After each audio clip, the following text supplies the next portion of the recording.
ఎడారిలో జలధారలు. రచన doctor K Job Sudarshan. దేవుడు భీకరమైన మహిమను ధరించుకొని ఉన్నాడు. సర్వశక్తుడగు దేవుడు మహత్యము గలవాడు. ఆయన మనకు అగోచరుడు. యోబు 37:22-23. ఆ విశ్వంభరుడు కన్న తండ్రి మనలను ఏలేదొరా. ఆయన మహత్తును ఏ విధంగా వర్ణించగలం? 1000 నాలుకలున్న ఆయన ప్రఖ్యాతిని పాడగలమా? ఆయన తత్వాన్ని గ్రహించగలమా? అది భావానికి అందుతుందా? భాష చాలుతుందా? పారవశ్యంలో మునకలు వేయడం తప్ప జలజల రాలే ఆనంద బాష్పాలు అద్దుకొనాలనైనా అనిపించదు.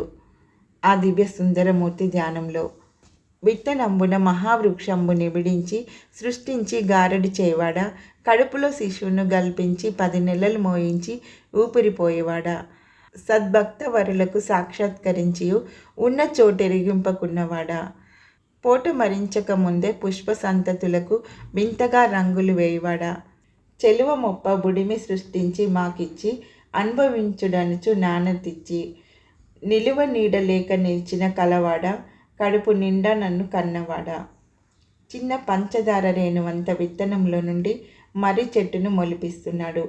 తల్లి కడుపులో నలుసును ఉంచి 10 నెలల తర్వాత పన్నంటి బిడ్డను పుట్టిస్తున్నాడు. భక్తులకు కనిపిస్తున్నాడు కానీ తానెక్కడుంటున్నాడో చెప్పడం లేదు. పువ్వు వికసించకముందే లోపలి పత్రాలకు ఎన్నెన్నో రంగులు పులుముతున్నాడు.